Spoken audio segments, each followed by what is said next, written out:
So hello everybody, कैसे हो आप लोग। आज के लेक्चर में हम लोग बात करने वाले हैं फ्रिक्शन की। और आपको मैं बता दूं कि फ्रिक्शन आपके चलने से लेकर आपके रुकने तक का जीवन में रोल प्ले करता है।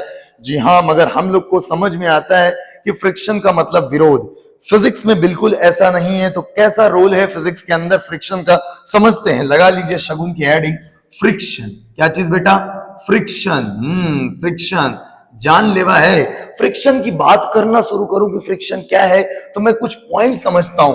तो आपको पता है, जब दो सरफेसेस कांटेक्ट में होती हैं, मान लीजिए कि ये मार्कर्स मेरे हाथ के सरफेस के कांटेक्ट में हैं, और आपकी जानकारी के लिए मैं बता दूं कि जब इन पर कोई स्लिपिंग की टेंडेंसी डेवलप होती है, या जब दो सरफेसेस कांटेक्ट में होती हैं और स्लिपिंग हो रही होती है, तो उनके बीच में एक तरह का फोर्स लगता है जो स्लिपिंग या टेंडेंसी ऑफ स्लिपिंग को अपोज करता है। इसी फोर्स का नाम क्या है बेटा? बोलो, फ्रिक्शन। और याद रखिएगा, फ्रिक्शन हमेशा parallel to the contact surface लगेगा। कैसा? Parallel to the contact surface. और ये हमेशा इलेक्ट्रोमैग्नेटिक इन नेचर होगा, क्योंकि याद करो, नॉर्मल भी कांटेक्ट फोर्स का कंपोनेंट था, तो नॉर्मल भी इलेक्ट्रोमैग्नेटिक इन नेचर है, तो फ्रिक्शन भी कैसा है? Electromagnetic in nature. तो मैं लिखता हूं यहां पर फ्रिक्शन, मैं लिखता हूं friction. Friction is a parallel. कैसा बेटा? Parallel. Friction is a parallel component. Friction is a parallel component of contact force. कैसा फोर्स बेटा? Contact force. Contact force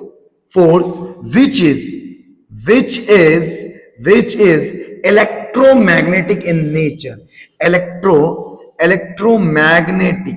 electromagnetic in nature. बढ़िया भाई साहब, electromagnetic in nature. Electromagnetic in nature. अरे मैं क्या लिख रहा हूं? मैं लिख रहा हूं नेचर। तो मेरे बेटे आप समझे what is friction. Friction is nothing but the kind of contact force and it is parallel component and it is electromagnetic in nature. and next महत्वपूर्ण बात की, फ्रिक्शन कब रोल में आएगा, तो याद रखना, friction acts between the contact surface when there is a slipping or the tendency। बोलो बेटा, क्या चीज? Tendency of slipping. बढ़िया है, tendency of slipping between the contact surfaces. इसका मतलब मैंने जो बताया था वही परम सत्य है। फ्रिक्शन विरोध नहीं है। फ्रिक्शन का काम क्या है, आप समझे। फ्रिक्शन जब दो सरफेसेस कांटेक्ट में होंगी और वो एक दूसरे के ऊपर जब स्लिप करना चाहेंगी या कर रही होंगी, तो उनको स्लिपिंग करने से कौन रोकेगा, या स्लिप की चाहत से कौन बचाएगा, उसका नाम है फ्रिक्शन। और मैं तो फ्रिक्शन को नाम देता हूं कि एक प्रेमी बल है, एक प्रेमी फोर्स है, जो तो हमेशा दो सरफेसेस से कहता है कि साथ साथ रहो। उसके लिए किधर लगेगा, किधर भी लगेगा, कितना लगेगा, कितना भी लगेगा, but it has some maximum limit. मेरे शब्दों पर याद रखना, फ्रिक्शन क्या है? एक तरह का प्रेमी फोर्स है। यस, जो दो सरफेसेस को हमेशा रखना चाहता है साथ, उसके लिए किधर लगेगा, किधर भी लगेगा। It may act in any direction. कितना लगेगा, कितना भी लगेगा, but it has some limit. I will explain कब कितना लगेगा, प्लीज ध्यान से। तो मैंने यहां दो शब्द लिखे हैं, उन्हीं से बात को मैं शुरू करूंगा। यहां पर लिखा है स्लिपिंग और द टेंडेंसी ऑफ स्लिपिंग। यानी कि अगर मुझे फोर्स के बारे में पूरी इंफॉर्मेशन चाहिए, भाई force is a vector quantity जिसके लिए कम से कम दो इंफॉर्मेशन, मैग्नीट्यूड और direction, and third one information is what? Point of application. वो सब बताने के लिए यहां दो अलग अलग शब्द आ गए। एक तो स्लिपिंग आ गई और दूसरी टेंडेंसी ऑफ स्लिपिंग। जी हाँ, तो फ्रिक्शन इसका मतलब बट रहा है। मैंने कहा फ्रिक्शन का क्लासिफिकेशन होगा, और मैं बता दूं आपकी जानकारी के लिए कि हमने फ्रिक्शन को क्लासिफाई कर दिया इसी बिहाफ पे कि जब स्लिपिंग हो रही होगी तो कौन सा फ्रिक्शन और कितना, किधर, और जब स्लिपिंग की टेंडेंसी होगी तो कौन सा फ्रिक्शन, कितना और किधर। तो मैं आपको बता दूं, यहीं से फ्रिक्शन के बेसिक दो टाइप आते हैं। एक का नाम है बेटा, बोलो जल्दी से, स्टैटिक फ्रिक्शन। कौन सा फ्रिक्शन बेटा? Static friction. And second one is what? Kinetic friction. कौन सा फ्रिक्शन? Kinetic friction. और आपकी जानकारी के लिए बता दूं, दुनिया वाले एक और कैटेगरी करते हैं, that is the rolling friction. वो भी स्टैटिक का पार्ट है, अभी हम उस पर चर्चा नहीं करेंगे। अब मैं बात करता हूं स्टैटिक फ्रिक्शन की। स्टैटिक फ्रिक्शन की तो समझे जरा ध्यान से। Static friction acts when there is a tendency of slipping, when there is a tendency of slipping between the contact surfaces, यानी जब कॉन्टैक्ट सरफेसेस के बीच में टेंडेंसी होती है किस बात की, स्लिपिंग की, तो कौन सा फ्रिक्शन एक्ट करेगा, स्टैटिक फ्रिक्शन। एक और इसकी खास प्रॉपर्टी है, याद रखिएगा, it may act in any direction, यानी याद रखिए मैं फोर्स के मुद्दे पर आ रहा हूं। फोर्स एक वेक्टर क्वांटिटी जिसका क्या क्या बता दो सर, मैग्नीट्यूड बता दो सर, डायरेक्शन बता दो और इसका पॉइंट ऑफ एप्लीकेशन बता दो। और वो हमें पॉइंट ऑफ एप्लीकेशन तो पता ही चल गया यहां पर कि ये हमेशा कहां लगेगा, parallel to the contact surface, parallel component है तो parallel to the contact surface लगेगा। कहां, जहां सरफेसेस कॉन्टैक्ट में होंगी। तो पोआ का मुद्दा खत्म। अब मुद्दा किसका है, मैग्नीट्यूड और डायरेक्शन का। और मैग्नीट्यूड और डायरेक्शन बताने के लिए हमने बेटा फ्रिक्शन की कर ली क्लासिफिकेशन। एक तब जब टेंडेंसी हो स्लिपिंग की, act when there is a tendency of slipping between the contact surface. अच्छा सर अब तो स्टैटिक लगेगा, समझ गए। किधर लगेगा, तो इट में एक्ट इन एनी डायरेक्शन, किधर भी, such that it opposes the sleeping। किस बात को अपोज करे, बोलो बेटा, स्लीपिंग को। बेहतरीन, बढ़िया। कितना लगेगा, इतना लगेगा, तो कितना भी लगेगा, मैंने कितने प्यारे शब्द बोले, कितना भी लगेगा। किधर लगेगा, किधर भी लगेगा। कितना लगेगा, कितना भी लगेगा, but it has some maximum limit. बड़ी प्यारे शब्द हैं। तो it can act, it may have any value, but it has maximum limit, it has some limit और maximum limit, कुछ तो लिमिट है भाई, वो समझेंगे जब लॉ ऑफ फ्रिक्शन की बात करेंगे। इसका मतलब आप पहले समझो कि स्टैटिक फ्रिक्शन कितना लग सकता है, कितना भी लग सकता, किधर लग सकता, किधर भी लग सकता। मगर कितने में जब मैं बोल रहा हूं तो इसकी कुछ ना कुछ औकात है, इससे ज्यादा नहीं लग सकता। उस औकात पर भी मैं बात करूंगा जब मैं आपको एक्सप्लेन करूंगा कि लॉ ऑफ फ्रिक्शन के अंदर फ्रिक्शन की मैग्नीट्यूड कितना होगा। प्लीज, ठीक है, आप ये बात समझ गए। सर अब काइनेटिक फ्रिक्शन पर चर्चा करो, आ जाओ बेटा, मिलके करते हैं। मैंने कहा काइनेटिक फ्रिक्शन पर बात करो। जब स्लिपिंग की टेंडेंसी हो तो कौन सा फ्रिक्शन, सर अभी तो आपने बताया है स्टैटिक फ्रिक्शन, तो मैंने कहा काइनेटिक पे खुद बोलो। तो आप बोलोगे sir acts between the contact surfaces, यानी ये कब कहां एक्ट करेगा, कॉन्टैक्ट सरफेसेस पे। कब, when the surfaces are in the state of sleeping, यानी कि जब बेटा स्लीपिंग हो रही हो तो कौन सा फ्रिक्शन लगेगा, जल्दी बोलो सर, काइनेटिक लगेगा। बेहतरीन। अब सोचो इसकी डायरेक्शन, अगेन यहीं पर देखो, यहीं पर आप देखो, it can act in any direction, again in any direction. अरे तुम मान जाओ यार, इन एनी डायरेक्शन, किसी भी डायरेक्शन में लग सकता है। Third more point, it cannot have any value, it has some fixed value। याद रखना, it has a fixed value। अब वो वैल्यूज क्या होंगी मैं बताऊंगा। यानी कि मैं बात कर सकता हूं कि स्टैटिक फ्रिक्शन, जैसे आप सोचो सर, आप सोचो कि मेरे हाथ पे क्या रखा हुआ है सर, मार्कर, बताइए फ्रिक्शन किधर लगेगा, सर नहीं लगेगा। क्यों नहीं लगेगा, सर ना तो टेंडेंसी है स्लीपिंग की और ना ही स्टेट है स्लीपिंग की, तो फ्रिक्शन नहीं लगेगा। मैंने कहा बोल दो फ्रिक्शन जीरो, सर बोल दिया फ्रिक्शन जीरो। अब बता बेटा, बता, मैंने इसको चलने की इच्छा जाहिर हुई है। चलने की इच्छा जब जाहिर हुई है तो टेंडेंसी आई है स्लीपिंग की, और टेंडेंसी जब स्लीपिंग की आई है तो इस टेंडेंसी को नाकाम करने के लिए कौन आएगा सर, फ्रिक्शन आएगा। और आप सोचो इस सरफेस के रिलेटिव ये किधर जाएगा, आगे, तो नीचे वाली सरफेस इस पे फ्रिक्शन किधर लगाएगी, पीछे। चूंकि स्लिपिंग नहीं हो रही है, टेंडेंसी है स्लिपिंग की, तो कौन सा फ्रिक्शन? स्टैटिक। किधर? स्लिपिंग इधर हो रहा है तो फ्रिक्शन इधर। अगर मैं यही फोर्स इधर लगाता तो फ्रिक्शन पीछे, यही फोर्स आप सोचिए ना इधर लगाते तो फ्रिक्शन इधर। Is it right? तो डायरेक्शन तो कुछ भी हो सकता है, बट मैग्नीट्यूड सर ये डिपेंड करता है कि आपने कितना इसको ढकेला और ये मैक्सिमम कितना दे सकता है। तो मैं एक बात यहां से बोल सकता हूं कि static friction is self adjusting in magnitude and direction both, while kinetic friction is only self adjusting in direction but not self adjusting in, बोलो जल्दी, मैग्नीट्यूड। बोलो बोलो बोलो, समझ आया क्या? तो मैं यहां से एक नोट मार के लिखता हूं, एक नोट पॉइंट लिखता हूं। मैं यहां नोट लिखता हूं, जरा सुनो कितना सुंदर नोट है। मैं यहां से लिखूंगा static friction is self adjusting in magnitude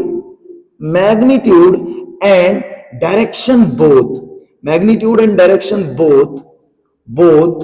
while kinetic friction is only in direction, क्योंकि काइनेटिक फ्रिक्शन भाई साहब कितना भी लगता नहीं है। क्या ये बात आपको समझ में आई है? हाँ सर समझ में आ गई। अब आपसे मैं छोटी छोटी बातें करता रहूंगा कि मैग्नीट्यूड कब फ्रिक्शन का स्टैटिक कितना लगेगा, ये सारी बातें करूंगा, और काइनेटिक कितना लगेगा, कब काइनेटिक कब स्टैटिक, सारी बातें करेंगे। सवालों पर बात करते हैं ना भाई, इनको नोट करें फटाफट, अपन बात करते हैं सवालों पर। तो ध्यान से, बढ़िया है, देखो ध्यान से, आ जाओ आ जाओ आ जाओ आ जाओ। सर एक चीज तो आपने बताया, क्या बताया सर? सर फ्रिक्शन जो स्टैटिक है वो कितना भी लग सकता है, बट इसकी मैक्सिमम औकात होगी।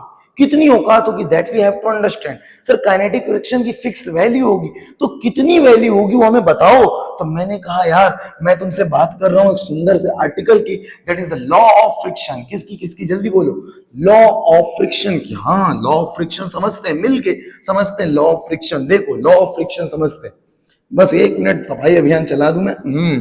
बस आप समझते हैं, देखो ध्यान से बेटा, देख बेटा, मैं बात किसकी करने जा रहा हूं? लॉ ऑफ फ्रिक्शन की। लॉ ऑफ फ्रिक्शन समझेंगे। लॉ ऑफ फ्रिक्शन क्या है? Law of friction please understand ध्यान से। सपोज कीजिए कि मेरे पास यहां पर एक सरफेस है जिसके ऊपर यहां पर एक ब्लॉक रखा हुआ है, और ध्यान से अभी ये सरफेस को बोला गया है रफ, क्योंकि याद रखिए एनएलएम के अंदर हमको जनरली सरफेसेस चिकनी देती थी। चिकना का मतलब वहां पर हम फ्रिक्शन कंसीडर नहीं करते थे, बट यहां पर हमको कंसीडर करना है क्योंकि बोल दिया गया रफ है। जब कभी रफ बोले आप याद रखिए वहां फ्रिक्शन लगेगा। स्मूथ बोले मान लीजिए फ्रिक्शन लगने वाला नहीं है। अब देख बेटा सुन, यहां पर ऑब्वियसली मैं तेरे से बोलूं कि इस ब्लॉक का मास कितना कैपिटल है, बताओ कौन कौन से फोर्सेस लग रहे होंगे? सर एक तो मुझे यहां दिख रहा है कि ऊपर contact perpendicular component of contact force लगेगा जिसका नाम नॉर्मल, और एक सर ये किस पर लगेगा? प्लीज ध्यान से, मैं अलग अलग करके बना देता हूं। मैंने इस ब्लॉक को बनाया और इस सरफेस को बनाया। देखो इस सरफेस ने इस पर लगाया होगा क्या? नॉर्मल। Is it right? बढ़िया सर समझ में आ गया। देखो सर, अब देखो सर एक इस पे और फोर्स लगेगा, माता जी का प्यार mg। Is it right? और यदि इसको किसी ने इधर स्लिप कराने की कोशिश करी, क्या कराने की कोशिश करी? स्लिप। ऑब्वियसली मान लीजिए किसी एफ फोर्स से लोगों ने इसको धकेला। अब देखिए इसमें टेंडेंसी ऑफ स्लिपिंग भी हो सकती है और स्लिपिंग भी हो रही होगी, कुछ कह नहीं सकते जब तक इस फोर्स का मैग्नीट्यूड हमको कंफर्म ना हो। बट मान लीजिए कि भाई ये चल तो रहा ही है बेटे, चल तो रहा ही है, मान लीजिए चलने तो वाला ही है, कुछ भी मान लीजिए, फ्रिक्शन तो लगेगा। आपको पता है इसकी टेंडेंसी भी स्लिप होने की इधर, और होगी भी स्लिपिंग तो इधर, मतलब इन एनी केस फ्रिक्शन तो इधर ही लगेगा। मैं नहीं कह रहा काइनेटिक लगेगा कि स्टैटिक लगेगा, वो तो समय बताएगा भाई, बट अभी तो आप देखो फ्रिक्शन तो लगेगा। और ये जो फ्रिक्शन होगा कोई भी फ्रिक्शन हो, याद रखिए ये फ्रिक्शन की वैल्यू जो होगी वो डायरेक्टली प्रोपोर्शनल होगी किसके बेटा? Normal between the contact surfaces के। यानी मैं समझ सकता हूं लॉ ऑफ फ्रिक्शन कहता है कि जब दो सरफेसेस में स्लिपिंग या टेंडेंसी ऑफ स्लिपिंग आएगी तो फ्रिक्शन आएगा, बट उस फ्रिक्शन की जो वैल्यूज होंगी वो नॉर्मल डिपेंडेंट होंगी, यानी डायरेक्टली प्रोपोर्शनल टू क्या होंगी? नॉर्मल। और बेटा देख यहां से प्रोपोर्शनलिटी कांस्टेंट हटाता हूं तो एक कांस्टेंट प्रोपोर्शनलिटी का आएगा जिसका नाम मैंने क्या रखा? म्यू। बोल बेटा क्या रखा? म्यू। हाँ सर ये म्यू तो है। अब यहीं से मैं तुमको दिखाना चाहता हूं कि अब कब स्टैटिक फ्रिक्शन की कौन सी वैल्यू होगी और काइनेटिक फ्रिक्शन की वैल्यू कौन सी होगी। तो देख बेटा यहीं से बात शुरू करते हैं। मैंने कहा देख इस म्यू को, जो म्यू देख रहे हो ना, म्यू, इसको बोलते हैं coefficient of friction.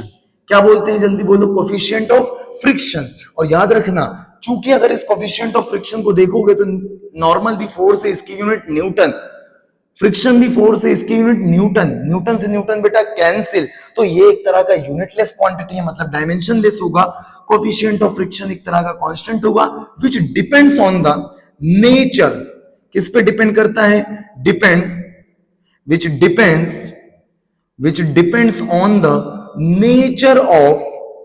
nature of contact surfaces, यानी दो सरफेसेस के बीच में, कॉन्टैक्ट सरफेसेस के बीच में सरफेसेस कैसी हैं उन पर डिपेंड करेगा। जैसे आपने एक ईंटे को लकड़ी पर रख दिया तो उनके बीच में फ्रिक्शन का कोफिशिएंट कुछ और होगा।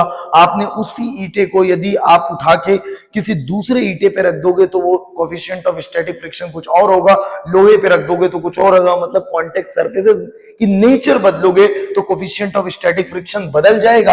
एक और चीज एससी वर्मा में बड़ी खूबसूरती से लिखी गई है कि जो कोफिशिएंट ऑफ स्टैटिक फ्रिक्शन है या काइनेटिक फ्रिक्शन है, कोई भी फ्रिक्शन का कोफिशिएंट है, वो एरिया ऑफ कांटेक्ट सरफेस पे डिपेंड करता नहीं है। मैं लिखूंगा नहीं, याद रखिएगा कि mu does not depends on the area of contact surface, it only depends on the nature of contact surface. Right sir? Sir mu समझ गया, यानी कि कोई भी फ्रिक्शन हो that is directly proportional to normal, proportionality हटाया, mu लगाया और मैंने ये पाया।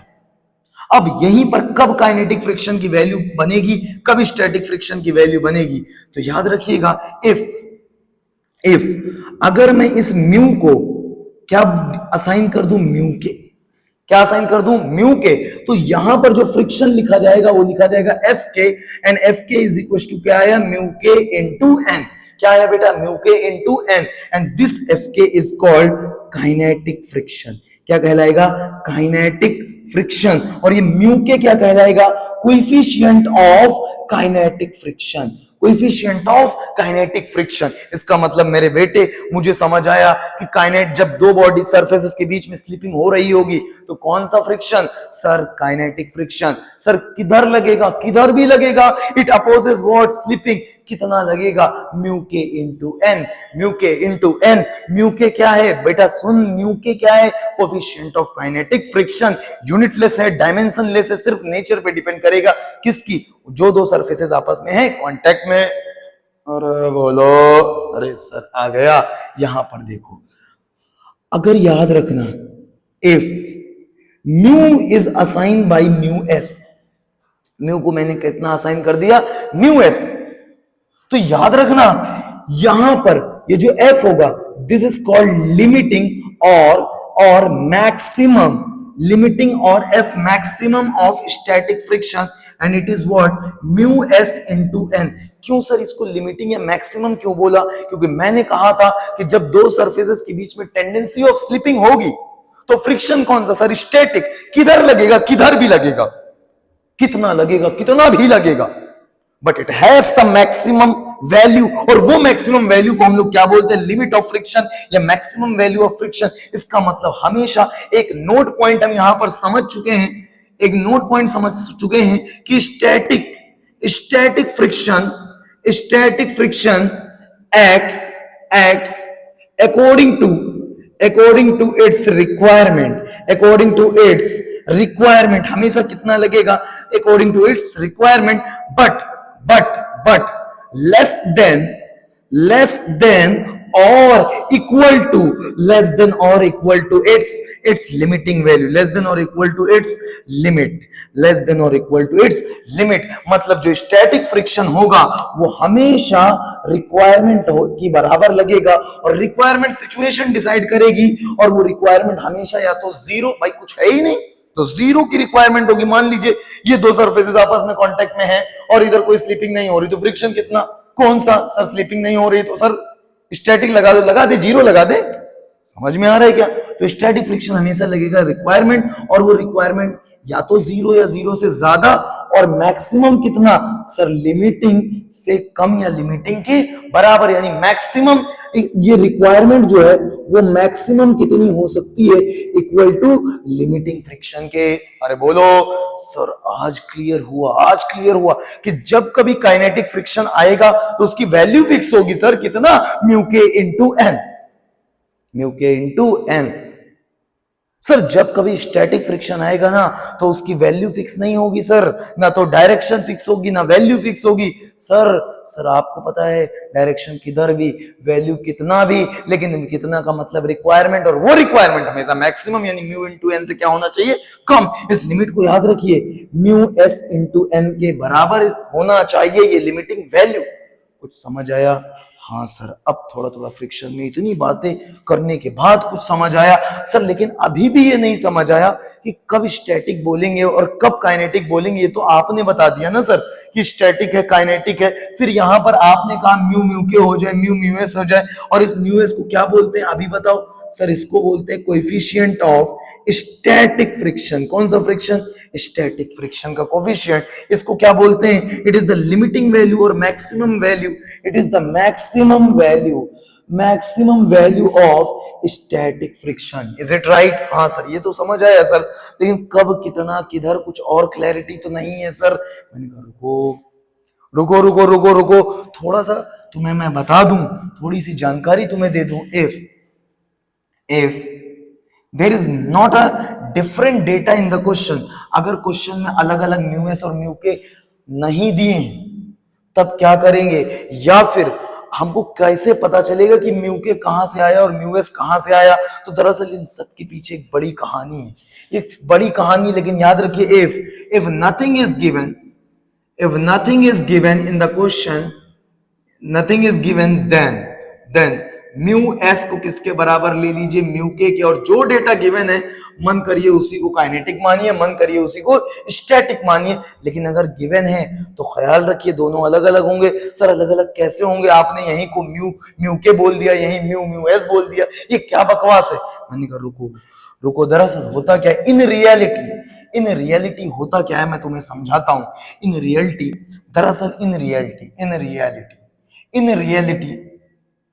क्या होता है, समझ बेटा। इन रियलिटी जो म्यू एस है वो थोड़ा सा ज्यादा होता है एज कंपेयर टू म्यू के, यानी कि मैं बोल सकता हूं इन रियलिटी जो लिमिटिंग होता है उसकी वैल्यू थोड़ी सी ज्यादा होगी काइनेटिक से। सर क्यों? और अगर सर कुछ नहीं दिया, इफ नथिंग इज गिवन तो आपने लिखा है कि म्यू एस म्यू के बराबर होंगे, तो जो नथिंग इज गिवन, अगर कुछ ना दिया हो तो सर म्यू एस म्यू के बराबर है। सर ऐसी परिस्थिति में मैं क्या करूंगा सर? मैं बड़ा काम करूंगा। क्या करेगा? बोल जल्दी, बोल। सर मैं तो एक काम करूंगा, म्यू एस म्यू के को बराबर लूंगा, यानी म्यू एस बराबर किसके? म्यू के। तो जो लिमिटिंग वैल्यू है स्टैटिक की वो किसके बराबर हो जाएगी? जल्दी बोलो सर, काइनेटिक के। सर ये बात चलो आपकी मान लेते हैं सर, अंधविश्वास करते हैं। मैंने कहा नहीं, ये गलत बात है, ये फिजिक्स में आपने गलत बोल दिया। सर तो फिर आप मुझे बताओ कि ये म्यू एस क्यों ज्यादा होता है? आखिर स्टैटिक फ्रिक्शन की लिमिटिंग वैल्यू क्यों ज्यादा होती है? What is the reason behind? मैंने कहा ये बात तो तगड़ी करी तुमने, आओ सुनो बेटे, आओ समझते हैं। दरअसल इसके लिए मुझे जाना पड़ेगा माइक्रोस्कोपिक एक्सप्लेनेशन पे। आओ माइक्रोस्कोपिक एक्सप्लेनेशन पे हम लोग चलते हैं और फ्रिक्शन को डिटेल में पढ़ते हैं माइक्रोस्कोपिक एक्सप्लेनेशन में। आओ लिखो, लगा लो यहाँ शगुन की heading, microscopic explanation of friction. क्या क्या क्या? बोल बेटा, माइक्रोस्कोपिक एक्सप्लेनेशन। ध्यान से समझते हैं, मजा आ जाएगा। आओ देखो, मैं यहां पर लिखता हूं माइक्रोस्कोपिक घर आ रहा था, माइक्रोस्कोपिक एनालिसिस या फिर explanation, microscopic explanation of friction. आओ देखो बेटा, होता क्या है कि यार आप जब देखते हो कि दो सरफेसेस कांटेक्ट में है, क्या है बेटा? दो सरफेसेस, बोलो जल्दी, दो सरफेसेस कैसी हैं? कांटेक्ट में। होगा क्या कि जब आप किसी एक सरफेस पर फोर्स लगाते हो ना तो आपको पता है फ्रिक्शन एक्ट करता है, बट यहां पर ये जो कहां एक्ट करेगा सर? इसी कांटेक्ट सरफेस पर। मैंने कहा देखो जरा इन कॉन्टेक्ट सरफेसेस को, जब तुम देखोगे तो मैं नीचे वाली सरफेस को दिखाता हूँ, वो बड़े बड़े पहाड़ खाई, तुम्हें बहुत उल्टी सीधी चीजें दिखेंगी। और आप देखो ऊपर वाली सरफेसेस भी कुछ ऐसी ऐसी ऐसी कुछ होगी, यानी माइक्रोस्कोपिक लेवल पे, एट माइक्रो लेवल, बहुत छोटे लेवल पे देख रहा हूं, तब ये मुझे समझ आ रहा है कि अच्छा हो क्या रहा है। दरअसल होगा क्या कि जब दो सरफेसेस कांटेक्ट में है ना बेटा, जब दो सरफेस कांटेक्ट में है तो इनकी इस सरफेस के अंदर भी क्या है, इलेक्ट्रॉन प्रोटॉन और न्यूट्रॉन, इसके अंदर भी क्या है, इलेक्ट्रॉन प्रोटॉन और न्यूट्रॉन। तो जब ये कांटेक्ट में आते हैं तो इनके बीच में इंटरलॉकिंग हो जाती है। क्या हो जाती है, जल्दी बोलो, इंटरलॉकिंग। और आपको पता है जब हम फोर्स लगाते हैं तो पहले क्या होगा, जरा सोचो। सर पहले वो इंटरलॉकिंग है, मतलब आप कह रहे हो कि बॉन्ड टूटेगा। मैंने कहा हाँ बॉन्ड टूटेगा। आपको पता है इसीलिए स्टैटिक फ्रिक्शन की रेंज ऑफ वैल्यू होती है। आपने फोर्स नहीं लगाया बॉन्ड टूटा ही, थोड़ा लगाया, क्या पता बॉन्ड स्ट्रेंथ से कम हो ना टूटे, थोड़ा और लगाया फिर ना टूटे, थोड़ा और लगाया फिर ना टूटे, एक बार इतना लगा दिया कि सारे बॉन्ड टूट गए। और आपको पता है सारे बॉन्ड टूट गए, अब सिर्फ चलना बाकी है। तो जो चलेगा उतना फोर्स की जरूरत नहीं पड़ेगी।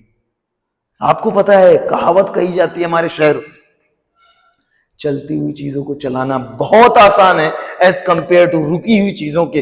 रीजन वही कि इंटरलॉकिंग है सर, इंटरलॉकिंग को आपको एक्स्ट्रा एफर्ट लगाना पड़ेगा, एक्स्ट्रा एफर्ट लगाना पड़ेगा। इसका मतलब यहां से हमको माइक्रोस्कोपिक लेवल पे देख सकते हैं, due to the intermolecular bonding. कौन सी बॉन्डिंग, जल्दी बोलो,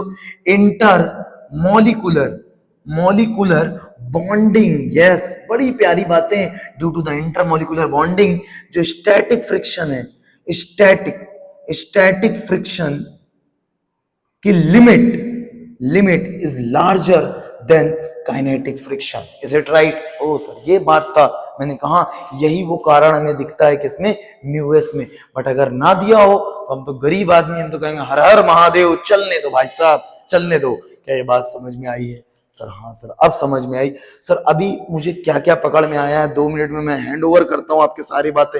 सर फ्रिक्शन क्या है, kind of parallel component of contact force which is electromagnetic in nature, it opposes the slipping or tendency of slipping। हाँ सर क्लियर, एकदम क्लियर सर।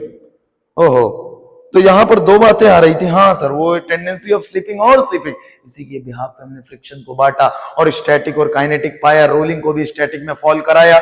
स्टैटिक जब tendency of sleeping हो तो कौन लगेगा, स्टैटिक। ओहो सर बढ़िया, बढ़िया, समझ गए सर, समझ गए। हाँ सर ये बात तो है।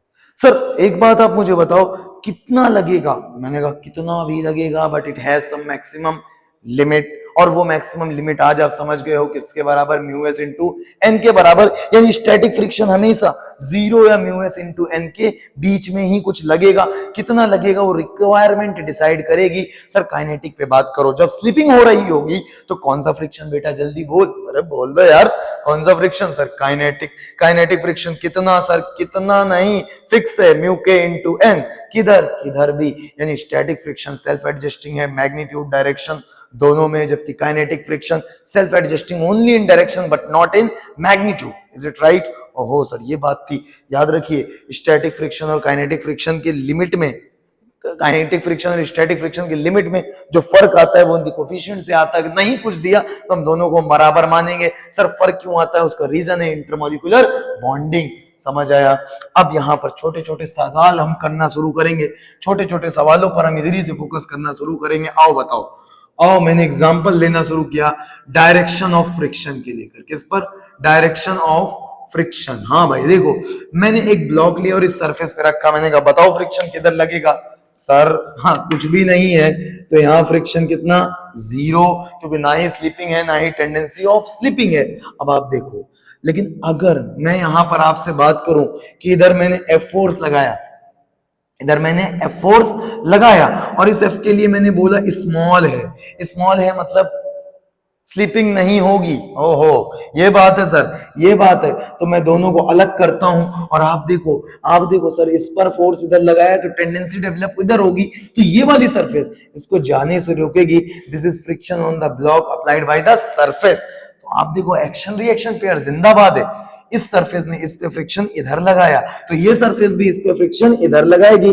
This is friction on the surface applied bye block. ओहो कैसा फ्रिक्शन सर, अगर नो स्लिपिंग का केस है मतलब ये फ्रिक्शन कैसा होगा, स्टैटिक। बोलो कैसा, स्टैटिक। मजा आ गया सर। आओ देखो सर, आओ देखो, लॉ ऑफ फ्रिक्शन से मोह माया खत्म हो चुकी है, सवालों पर हम लोग आ गए हैं, डायरेक्शन ऑफ फ्रिक्शन पर बात कर रहे हैं। समझे हुजूर, सवालों को समझे बेटा, समझे, मजा आ जाएगा। आओ आओ आओ, देखो देखो ध्यान से, अब आओ देखो, देख बेटा, आजा आजा बेटा, देख ध्यान से।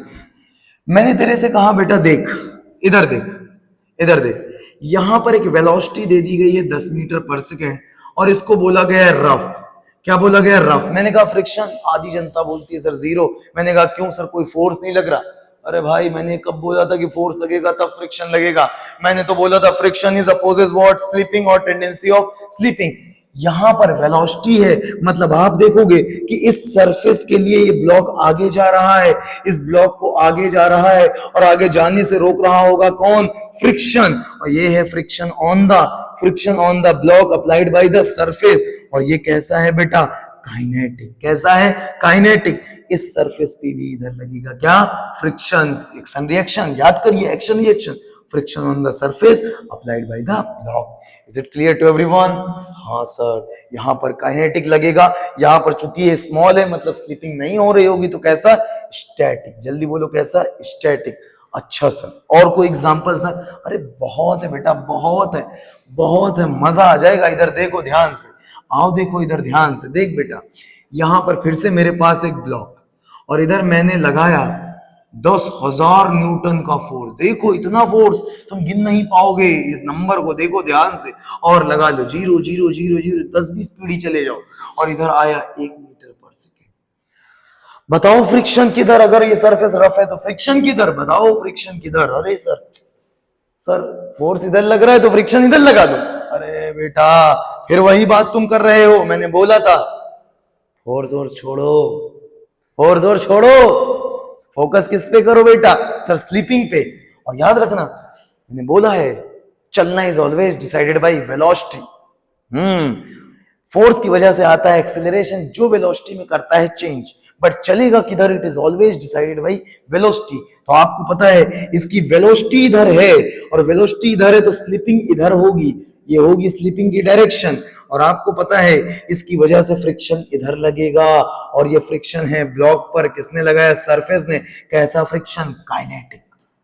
हाँ सर अब समझ आया, कब स्टैटिक और कब काइनेटिक। सर कुछ समझ आया, मैंने कहा हाँ अब मजा आ गया भाई साहब तुम्हें। अगर ये बात समझ में आ गई है, अब समझ में आ गई है, तो तुमसे मैं एक बात फिर से कहूंगा कि डेटा बनवाता हूं तुमसे, data data data data data, एक ग्राफ चार्ट बनाओ मुझसे बढ़िया, स्टैटिक वाली मैथमेटिक्स लगाओ। आओ मैं यहां पर ले रहा हूं बेटा एक सवाल, फिर से गरीबों वाला। देखो छोटे छोटे सवाल से ही फ्रिक्शन के कंसेप्ट डेवलप होंगे, यहाँ पर अचानक से बड़े सवाल दिखा दिए जाएंगे, आपका पेट खराब हो जाएगा भाई साहब। इसलिए छोटे छोटे सवालों से बड़ा बनेंगे हम लोग।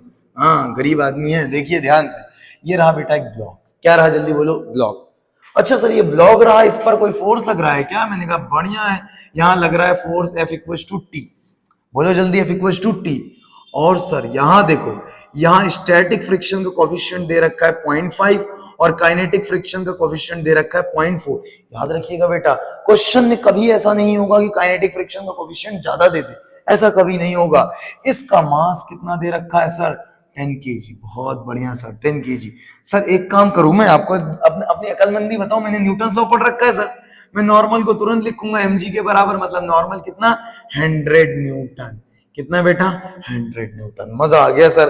सर ये बात समझ में आ गई। मैंने कहा अब बताओ सर, सुनो सर आप पहले तो यहाँ पर स्टैटिक फ्रिक्शन की वैल्यू बताओ। सर स्टैटिक फ्रिक्शन तो लगता है रिक्वायरमेंट, कितना रिक्वायरमेंट हो सकता है, 0 से ज्यादा होगा सर, और लिमिटिंग से कम। लिमिटिंग कितना, म्यू एस इंटू एन। जल्दी बताओ म्यू एस कितना, सर म्यू एस है 0.5, एन कितना 100, कितना है बेटा 50 न्यूटन। और मिनिमम कितना, 0। ये कहानी किसकी है सर? ये तो कहानी स्टैटिक की है। सर काइनेटिक बताओ। सर काइनेटिक की होती है mu K into N. Sir mu के 0.4 एन 100 कितना आया, 40 न्यूटन। किसका? काइनेटिक फ्रिक्शन का। अरे सर मजा आ गया।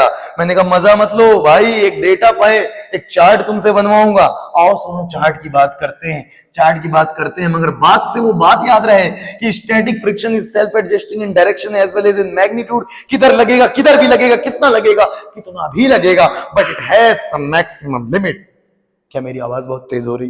अरे नाना इधर आओ, राजा इधर आओ, मेरी बात सुनो बेटा, आओ। देखो मैं आपसे एक डेटा प्लॉट करा रहा हूं बेटा, एक डेटा प्लॉट करा रहा हूं। देखो ध्यान से, डेटा प्लॉट कर देना ईमानदारी से। देखो सर, सर इधर मैंने 3 चार्ट बनाए हैं सर।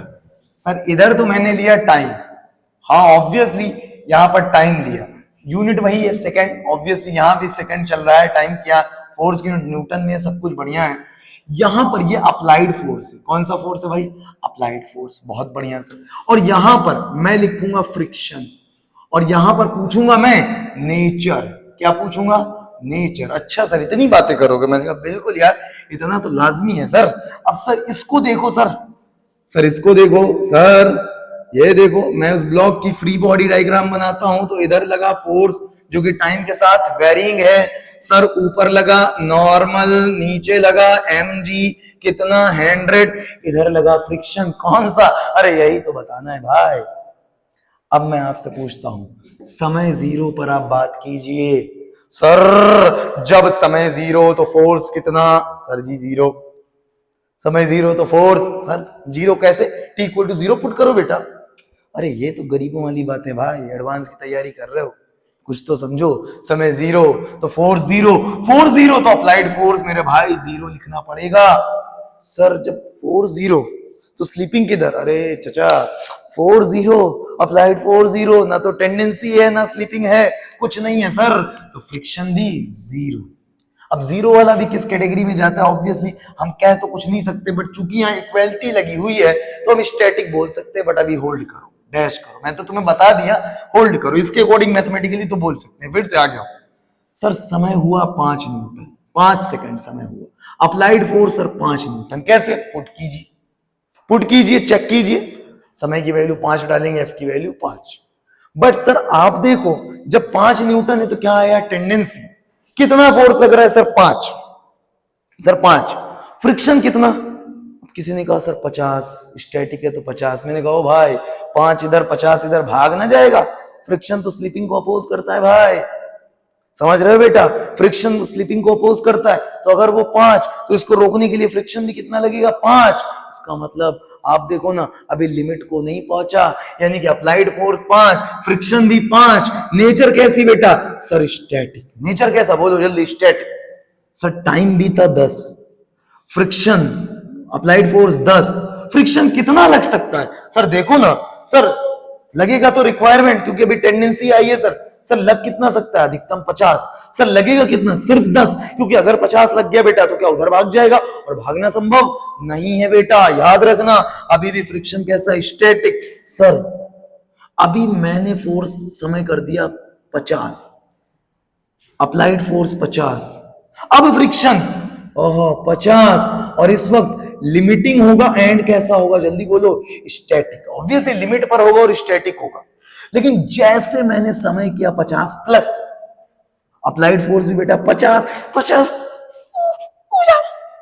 50 से जरा सा ज्यादा, यस 50 से जरा सा ज्यादा। और याद रखना अब फ्रिक्शन कितना लगेगा? ओ सर याद रखिएगा 50 तो एग्जैक्ट हमने यहां पर जो 50 लिया, इसका सेंस है 50 माइनस, इसका सेंस है 50 माइनस, फ्रिक्शन भी 50 माइनस। अब मैंने 50 पर बोला नहीं हो तो डिसाइडिंग कंडीशन है, मैं 50 प्लस बोला तो अप्लाइड फोर्स 50 प्लस, तो फ्रिक्शन ओहो सर 50 प्लस।